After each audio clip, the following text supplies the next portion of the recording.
প্ৰথমে এই দৃশ্যটিলৈ মন কৰক, মানপত্ৰৰে ভৰপূৰ এটা কোঠালি।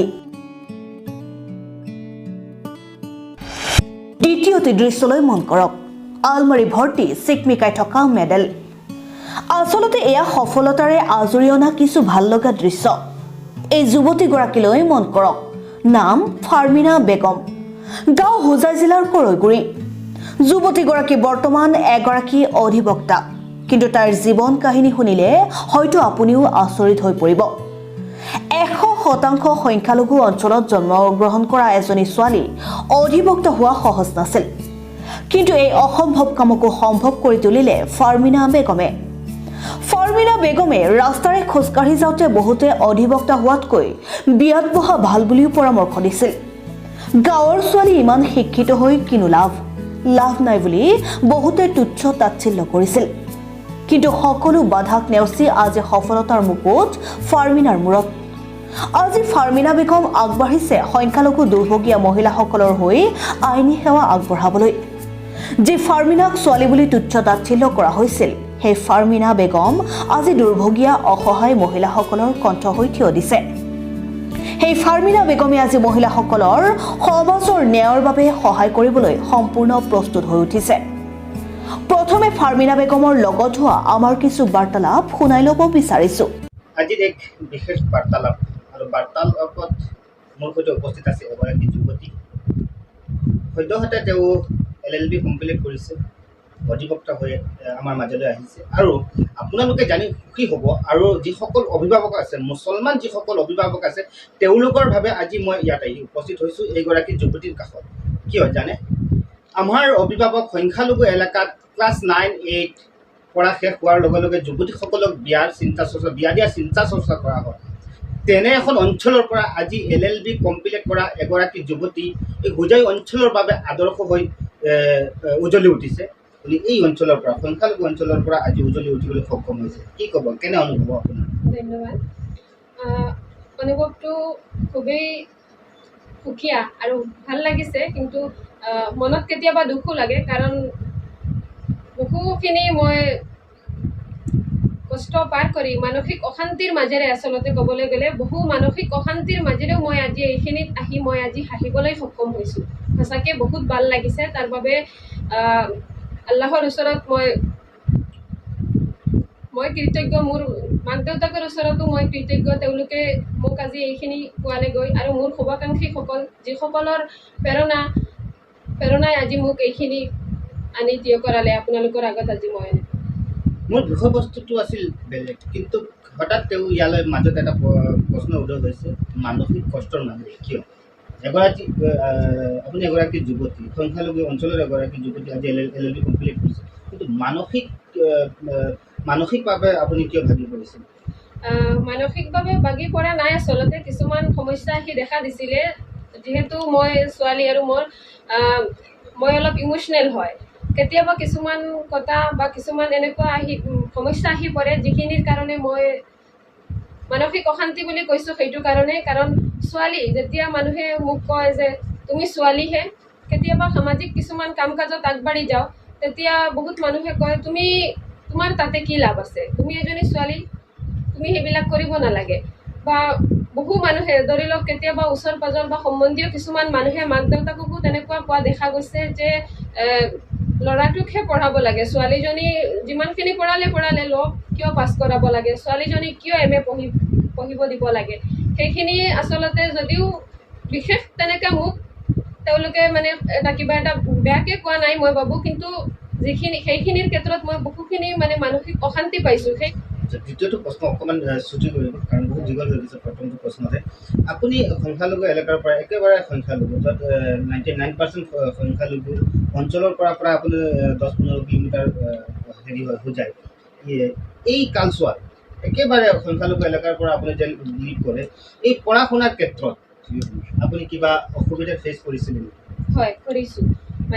মই ক'লোৱে অলৰেডি যে মই ফাইনেন্সিয়েলি কিবা বা ফেমিলি ছাপৰ্ট সেইখিনি মই পালোঁ, কিন্তু এই যে ৰাস্তাইদি যাওঁতে, মই যেতিয়া গ্ৰেজুৱেশ্যন কৰি আছিলোঁ, তেতিয়া মই একেটা সময়তে 2 years DLED ডিপ্ল'মাটো লৈছিলোঁ Ajmal college of arts, commerce and science.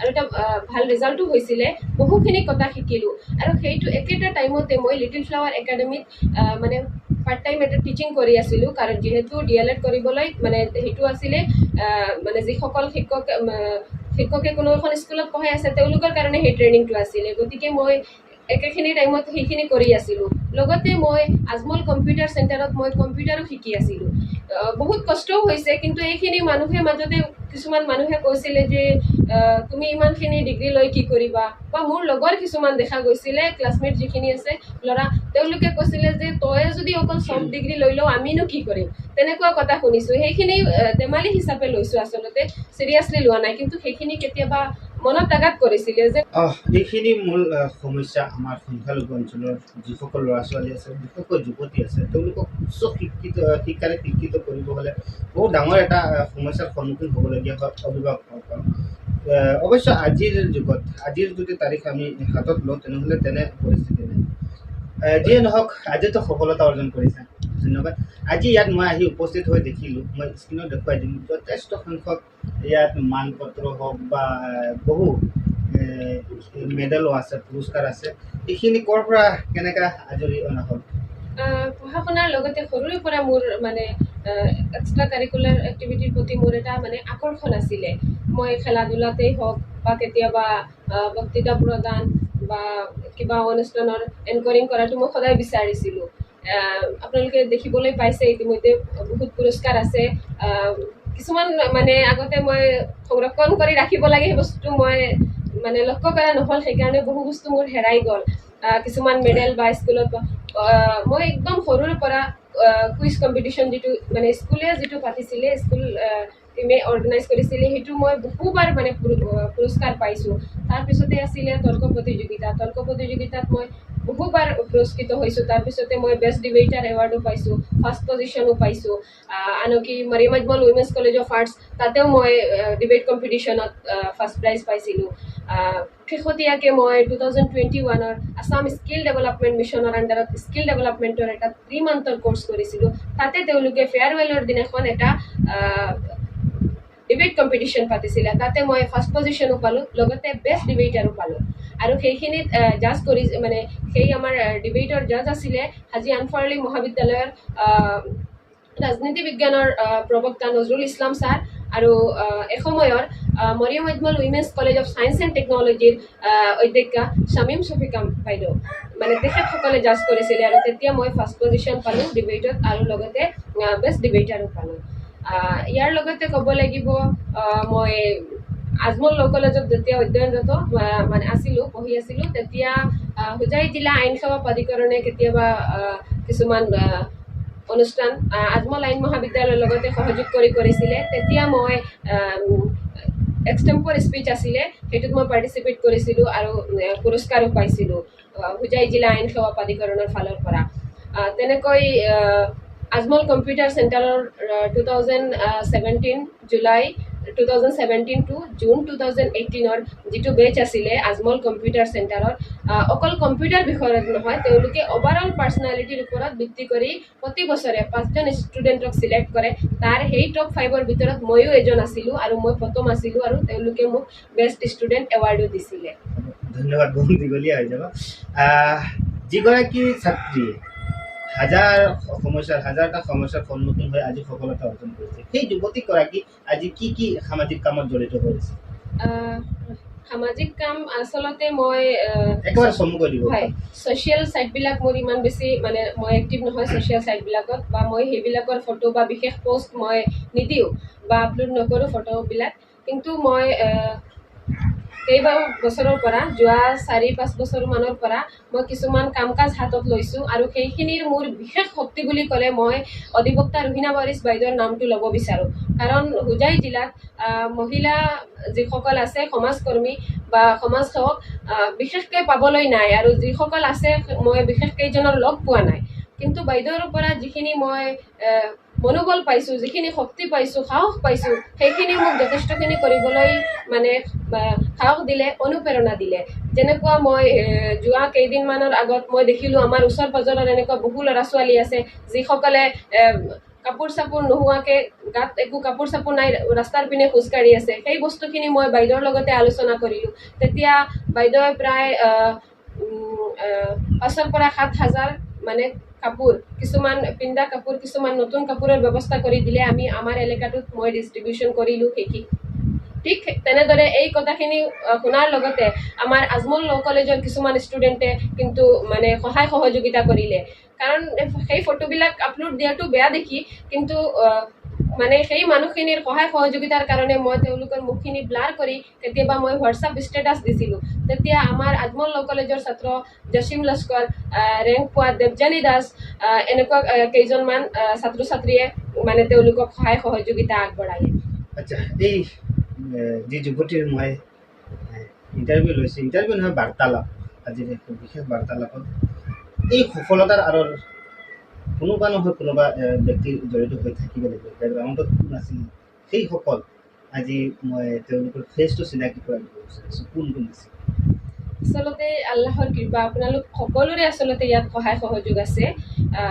মই ইতিমধ্যে নাম ল'লোঁ সামাজিক কাম কাজত মোৰ অধিবক্তা ৰুহিনা ৱাৰিছ বাইদেৱে, বা মোৰ 3 ইয়াৰ্ছৰ LLB কোৰ্চটোৰ মানে তেওঁ ইণ্টাৰ্ণশ্বিপ মেণ্টৰ আছিলে তেখেত, মোৰ মাক দেউতাকতো হ'বই লাগিব, আল্লাহৰ কৃপা। আৰু এই মই সামাজিক কাম কাজেই হওক বা কিছুমান কাম কাজ হাতত ল'বলৈ সাংবাদিকসকলৰ যথেষ্ট সহায় সহযোগ পাইছোঁ। হুজাইৰ সকলো সাংবাদিকৰ মই কম হ'লেও অলপ তেওঁলোকৰ অৰিহণা আছে। মোৰ শিক্ষাগুৰুসকলৰ যথেষ্ট অৰিহণা আছে। মই ইমানখিনি ক'লোঁ আপোনালোকৰ প্ৰব্লেমখিনি ফেচ কৰিলোঁ, তাৰপিছতে যিখিনি মানে মোৰ শিক্ষাগুৰুসকলে মোক মানে সাহস দিছে যে তুমি কেতিয়াও পিছুৱাই নাযাবা, তুমি কিবা এটা জীৱনত কৰিবা, সেই বস্তুখিনিৰ কাৰণে মই আচলতে আগুৱাই গৈছোঁ। লগতে মই ক'ব লাগিব আমাৰ ডবকা চাৰ্কুল অফিচত আমাৰ চাৰ্কুল অফিচাৰ বাইদেউ আছিলে দীপ্তি গগৈ বাইদেউ, তেখেতেও সহায় সহযোগ কৰিলে। শেহতীয়াকৈ মই আপোনালোকে দেখা পাইছে ইতিমধ্যে উপায়ুক্তৰ কাৰ্যালয় শংকৰদেৱ নগৰৰ পৰা মই এখন প্ৰশংসা পত্ৰ লাভ কৰিলোঁ। আমাৰ উপায়ুক্ত সাদনাথ সিং ডাঙৰীয়াৰ সেইখন আছিলে, তেখেতে মোক প্ৰতিৰোধী বন্ধু মানে কৰোণাৰ ভলেণ্টিয়াৰ চিলেকশ্যন কৰা হৈছিলে ডবকা ৰাজহ চক্ৰৰ অন্তৰ্গত বেষ্ট প্ৰতিৰোধী বন্ধু, মানে এইটো এটা ছ'চিয়েল ৱাৰ্কাৰ এৱাৰ্ড, সেইটো মই পাইছিলোঁ। লগতে মই মানৱ অধিকাৰ সংস্থাত ৰাজ্যিক উপসভাপতি হিচাপে কাম কৰি আছোঁ। মানৱ অধিকাৰ সংস্থা অসমৰ ফালৰ পৰা মোক 3জন বেষ্ট ৱাৰ্কাৰ চিলেক্ট কৰিছিলে, তাতো মই এটা পুৰস্কাৰ পাইছিলোঁ। এই সকলোখিনি মানুহে মোক যথেষ্টখিনি সহায় কৰিছিলে। মই এজন ব্যক্তিৰ তেনেকৈ নাম ল'ব নোৱাৰোঁ, আচলতে ভুল হৈ যাব সেইটো। যথেষ্টখিনি সহায় কৰিছে। কিছুমান মই ৰাজনীতি ইমান বেছি মানে এইটো সক্ৰিয়ভাৱে মানে অংশগ্ৰহণ কৰা নাই বা মোৰ ইমান নলেজো নাই, কিন্তু কিছুমান ৰাজনৈতিক নেতাইও মোক মানে এই যে যিটো সাহস ফাইনেন্সিয়েলি নহয়, কিন্তু মোৰ যিটো মানসিক মনোবল সেইটো বঢ়াবলৈ তেওঁলোকে চেষ্টা কৰি আছে। লগতে মই কেইটামান সংগঠনৰ মানে কাম কৰি আছোঁ, ইতিমধ্যে ক'লোঁ, যেনেকা corruption control organisation, human rights organisation Assam, ঐক্য সেনা অসম, তেনেকুৱা মানে মই কাম কৰি আছিলোঁ। এই বাৰ্তালাপ অকণমান দীঘল হৈছে। অন্তিমটো প্ৰশ্নত আমি আহি উপনীত হৈছোঁ।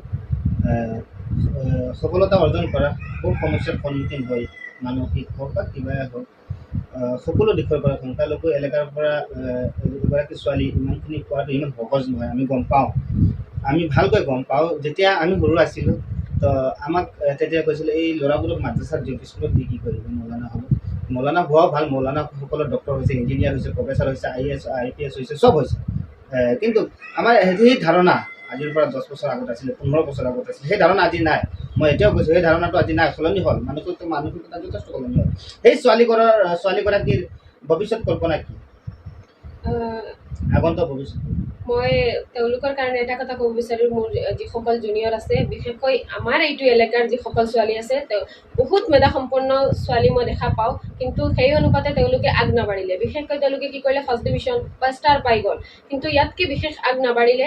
কাৰণ সাহস যিটো আছে কনফিডেন্স সেইটো থাকিব লাগে মানুহৰ আৰু সেইটোৰ কাৰণে অকল যে সমাজে প্ৰব্লেম দিব বা বেলেগে আমাক বাধা দিছে পিছুৱাই যাম বা মইতো আৰু নোৱাৰো বহুতে ভিডিঅ'টো চাই লাগিলে লাষ্টতে ক'ব যে আপুনি হয়তো ছাপোৰ্টাৰখিনি পাইছে বহুতে ছাপোৰ্ট কৰিছে কিন্তু আমি তেনেকুৱা পোৱা নাই সেইখিনি কাৰণে নিজে মই ভাবো চেষ্টা কৰিব লাগিব কাৰণ কিছুমান ল'ৰা ছোৱালীয়ে সেইটো কয় যে মই ফাইনেন্সিয়েল যিখিনি মই মোৰ পৰিয়ালটো মানে সেইখিনি যোগান ধৰিব পৰা নাই অৰ্থনৈতিকভাৱে আমি দুৰ্বল কিন্তু কিছুমান বস্তু আছে সেইখিনি আমাৰ অৰ্থনৈতিক নালাগে মই ভাবোঁ সেইখিনি আমাৰ টকাৰ প্ৰয়োজন নাই যেনেকুৱা স্কুলত কিবা এটা প্ৰগ্ৰাম কৰি আছে সেইখিনিতে ইচ্ছা কৰি নিজে বক্তৃতা দিবলৈ কৈছে আমাৰ ছোৱালীখিনি পিছুৱাই যায় সেইখিনি সময়তে আমাৰ সেইটো গঢ়াৰ সময় যে মই বক্তৃতা দিবলৈ কৈছে যিকোনো এজনে কাৰণ তাত বিশেষ মানুহ নাথাকে আমাৰেই মানুহখিনি থাকে সেইখিনি সময়ত ছোৱালীজনী উঠি গৈ কিবা এটা ক'ব লাগে তেতিয়াহে সাহসটো বাঢ়ে কিছুমান স্কুলত খেল ধেমালি হৈ থাকে